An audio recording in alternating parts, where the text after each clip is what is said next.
Hi friends, welcome to எம்ரிச் food. இன்றைக்கி நம்ம ரெசிபி பார்க்க போகிறதில்ல. என்னோடய கிச்சனுக்கு நான் வாங்கின ஒரு ப்ராடக்ட் பற்றி தான் பார்க்க போகிறோம். இது வந்து நான் மீஷோவில் பர்ச்சேஸ் பண்ணேன். ரொம்ப நாள் வெயிட் பண்ணி வாங்கினது. ரொம்ப சூப்பரான குவாலிட்டி. ஆஃபர் ப்ரைஸில் வந்தது. 4 பாட்டில் சேர்ந்தது 253க்கு நான் வாங்கியிருந்தேன். ஸோ வாங்க வீடியோக்குள்ளே போகலாம். அதுக்கு முன்னாடி என்னோடய சேனலை நீங்கள் சப்ஸ்கிரைப் பண்ணிவிட்டு பாருங்கள். பெல் ஐக்கான் கிளிக் பண்ணுங்கள். அப்போ தான் நான் போடுற வீடியோ உங்களுக்கு காட்டும். ஸோ ஃபர்ஸ்ட் நம்ம வந்து ஓப்பன் பண்ணிக்கலாம். இது வந்து ரொம்ப பக்காவாக ரொம்ப தூரத்துலேருந்து வரனால உடையாத அளவுக்கு தான் அவங்க பேக் பண்ணி கொடுத்துருந்தாங்க. சூப்பராக இருந்தது பேக்கிங்லாம். ஃபர்ஸ்ட் லேயர் வந்து ரொம்ப சாலிடாக கொடுத்துருந்தாங்க. அது பாட்டில் உடஞ்சி போகாத அளவுக்கு. அதோட ஒரு 4 லிட்டும் கொடுத்துருந்தாங்க. ஸோ லிட்டு வந்து ஒரு கவரில் கொடுத்துருந்தாங்க. பட் லிட்டு வந்து ரொம்ப சூப்பராக இருந்தது. இந்த ஒர்க்கிங் ப்ராசஸ்லாம் ரொம்ப சூப்பராக இருந்தது. நல்லா இருந்தது. டிக் டிக்னு சவுண்ட் வந்தது வேறு அழுத்துறப்பெல்லாம். ஸோ அடுத்த பாக்ஸ் வந்து எப்படின்னா நார்மலாக அட்டையில் இருந்தது அந்த பாக்ஸு. அதுவும் நல்லா உடையாத அளவுக்கு தான் வச்சுருந்தாங்க. ஸோ மொத்தம் 4 பாட்டில்.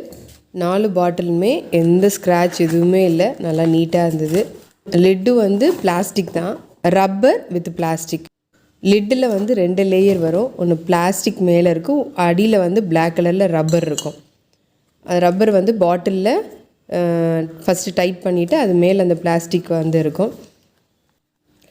இது வந்து நம்ம முன்னாடி சொன்ன மாதிரி அட்டைப்பொட்டி மேலே ஃபஸ்ட்டு லேயரில் இருந்த 2 பாட்டில் நல்ல ரொம்ப திக்கான ரொம்ப சாலிடான ஒரு பிளாஸ்டிக் அந்த ஒயிட் கலரில் இருக்கும் இல்லையா, அந்த பாட்டில்ஸ்லாம் வாங்குறது கவர் பண்ணியிருப்பாங்க, அந்த மாதிரி அதில் கொடுத்துருந்தாங்க. உங்களுக்கு பார்த்தாலே தெரியும் பாட்டில் வந்து நல்ல குவாலிட்டி. நான் வந்து அன்பாக்சிங் பண்ணுற இந்த வீடியோ போடுறதுக்கு முன்னாடியே நான் வந்து யூஸ் பண்ணிட்டு தான் நான் உங்களுக்கு இந்த அன்பாக்சிங் போடுறேன். ரொம்ப சாலிடாக இருந்தது. நான் 2-3 தடவை வேகமாக பாட்டிலை வந்து வச்சிட்டேன். ஆனால் உடையெல்லாம் இல்லை. நல்ல சாலிடாக இருக்குது, உடையெல்லாம் இல்லை. நீங்கள் கண்டிப்பாக ட்ரை பண்ணி பாருங்கள்.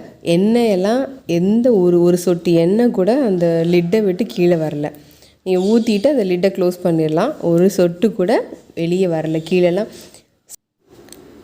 சில ஆயில் பாட்டில்ஸ்லாம் பார்த்திங்கன்னா ஆயில் நம்ம வந்து ஊற்றுனதுக்கப்புறம் அதில் அப்படியே வலிஞ்சு வந்துருக்கும். அந்த பாட்டில் இடம் ஃபுல்லாக வந்து எண்ணெய் பிசுக்காக இருக்கும்.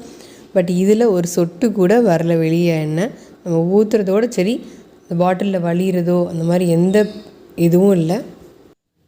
ஸோ ஓவராலாக இந்த பாட்டில் வந்து ரொம்ப குவாலிட்டியாகவும் பார்க்குறதுக்கு ரொம்ப அழகாகவும் நீட்டாகவும் இருக்குது. ஸோ நீங்கள் பார்த்தாலே தெரியும் என் கிச்சனில் ரொம்ப சூப்பராக இருக்குது.